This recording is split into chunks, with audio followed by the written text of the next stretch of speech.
Hello everyone and welcome back to another AFK journey video. In this video we're going to be doing the final levels of hero drills for this rotation, where we have 5 more stages, and in total the final stage gives you 2 points, so we're going to get the 6 more points needed to get up to 20 and get all of the rewards: 30 more title essences and 5 more temporal essences. And yeah, we'll get into it. And now time to relax. Basically, today was a busy day because of figuring out the best teams for the Primal Lord, but now they are pretty much all sorted, and now we can sit back, relax, and play hero drills. So stun for damage, who could it be? It's Lenya. Yeah, Lenya is going to deal not only a high amount of damage, but she has a lot of stuns in her kit. Especially looking at her Mythic Plus, she unlocks her full potential, and then her Fiery Kicks skill will deliver a super kick instead of a power kick. This is after she begins dueling one of the opponents, so after she casts her ultimate ability. But even before that, she has a lot of stuns on her skills. Just taking a look over here, Lenya can dodge enemies' normal attacks and strike back with a kick that deals damage and stuns the target for 2 seconds. So it's a dodge and counterattack kick with a stun. Flurry kicks will land a stun if you deal a critical hit. When dealing critical damage with a normal attack, she immediately follows up with a power kick that deals damage and stuns the enemy for 1 second. And if you have your Mythic Plus ability, and then after entering into a duel, so after casting your ultimate, she will gain stat boost, but more importantly, she will deal power kicks instead of, or super kick instead of a power kick from flurry kicks, and that will stun for up to 2 seconds, as well as dealing damage. So definitely we have a higher chance probably of critting against the Graveborn faction because we have the factional advantage. Either way, I'm going to try to kill just the Nero first, because he can also try to revive the Seth. So we're going to focus on the Nero first, and let's see. Okay, look at that kick and stun. Whoa, and yeah, she does a roundhouse kick with one of her abilities as well. And there we go, ultimate. So we're in a duel with the Seth, and look at that damage. Lenya is a really hard-hitting single target damage dealer, and she has a lot of uses even in Dream Realm. So for a lot of boss content, she's a great option. So overall, a very strong A-level hero, and good to put on your recruitment wish list, and I have her on my wish list as well. Okay, infiltrate the enemy backline. So, okay, well, we'll have to begin by attacking the frontline targets, but then later on we can probably reach the backline. Once we cast our ultimate, it will go off onto the hardest hitting enemy damage dealer, which will probably be the Brine. I'm going to begin with Lenya attacking the weaker Bloom Vanguard, and maybe have Citrana here to tank for the Lenya. Citrana ignites enemies, causing her and allies to take less magic damage, which is powerful. That can protect our team. Citrana or allies with sparks ignite enemies, reducing their vitality, dealing continuous damage. Citrana attacks enemies within the radius of an arc and gains life drain. Citrana deals continuous damage to enemies and is invincible during this effect. We're gonna have her here tanking the aggro of this Bloom Vanguard, or maybe even tanking the aggro of Brine as well. Yeah, keep Lenya protected. I think this is what we're gonna go for, and let's go and see whether this is gonna work. Okay, Lenya already working down one Bloom Vanguard taken out, but Citrana is also gonna go down. Now the question is, can Lenya cast her ultimate before she goes down? Okay, she does, and we're gonna enter the duel with the Brine.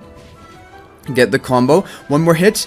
We got the kill. With hardly any HP left, we managed to kill the final Bloom Vanguard, but that was really close. Yeah, we had to infiltrate the backline with the ultimate of Lenya. It will focus onto the enemy target that has dealt the highest damage up to the point when she casts her ultimate, and that is the Brine. Yeah. Okay, that was really close. Next one, defeat the enemy DPS. So again, Lenya will have to get to the Merrily, but she just needs to be alive for long enough, which is what we need to do. Maybe we could have, probably Brutus tank is a good option. I'm just wondering, should we run double tank Brutus and Lucius both, or should we run probably a healer? I think Ludovic heals more if we're all grouped up together, which we're going to be grouped up at the beginning. So I'm going to have this sort of positioning. Brutus will tank most of the aggro of the fight, and he becomes invincible. So We need to move the Everbloom Fields because it's not healing Brutus right now. There we go. We got healing onto Brutus. Lenya can cast her ultimate. She goes after the Merrily. And all we need is we need the Merrily to... And the Lenya, they're going to be dueling each other. Merrily has to focus her attacks onto Lenya. And we kill the Merrily and that's it. Because as soon as you kill Merrily, the fight is over. But Brutus was even handling his own. We could have cleaned it up at the end. But yeah, Lenya is a very fun hero. And... yeah, I definitely recommend putting her on your wish list if you don't have her yet, because she's also pretty important for some bosses as well.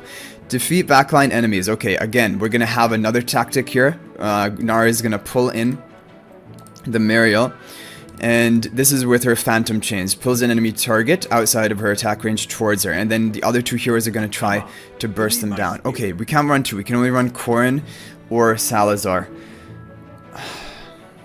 So, Salazar has a factional advantage onto Muriel.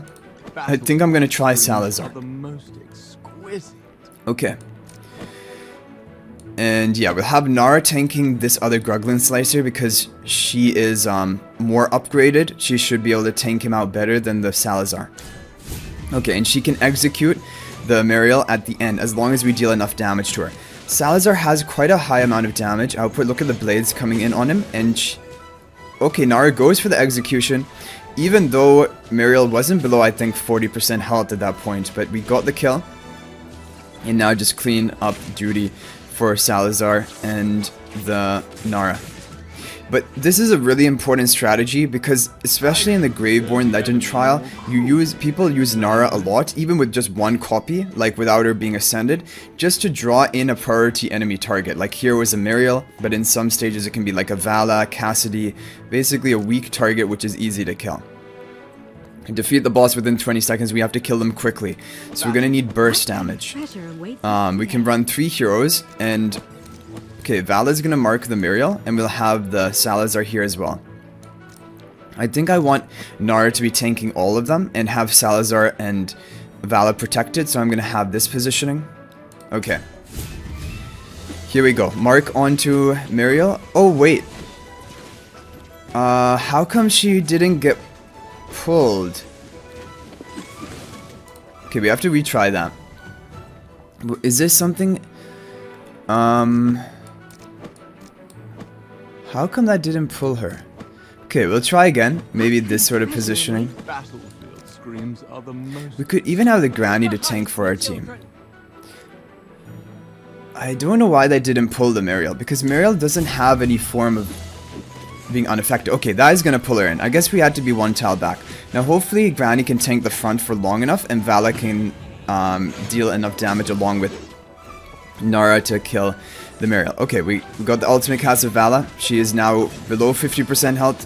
So Muriel's below 50% health, so we can get the melee version of Vala to clean up the Muriel. Okay, so that is going to be it for hero drills for this rotation. Tomorrow, another important event will be happening, which is Crystal Clash. And you can get some really good rewards, again, temporal essences, but also stargazing and stellar crystals. And so that will be important to try and get as many points in Crystal Clash to buy out the shop. If it is like last time, I think we needed like 15,000 points around to buy out most of the key things from the shop. It probably will be similar to that, but I'll make a video as soon as we have the Crystal Clash like shop menu, and then also however long it will be running for. But usually it's a 10-day long event. Okay, so we got those 5 temporal essences, 30 title essences. For me, I just managed to get my Feresto up to plus 15 exclusive equipment. Now I need to slowly get him to Supreme Plus. Just 4 more copies, and then Feresto, I can safely say, has been completed. And it will help us out for like future AFK stage pushing, maybe in the new season. And that is also why I'm trying to get Almas to Supreme Plus as well. But those are my priorities right now. So as for like temporal essences, I think the next hero I might give them to is I might be taking Shakir up to plus 15 exclusive equipment. Because then he can ultimate a little bit faster in the match at only 700 energy instead of 800.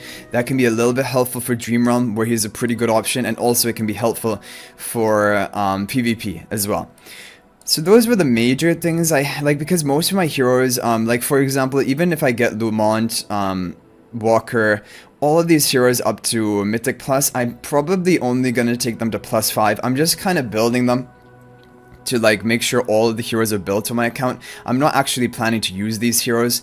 Of course, when we can get Lenya, then I would upgrade Lenya's exclusive equipment, but it will be a long time before I can get Lenya to Mythic Plus even, so that will take some time.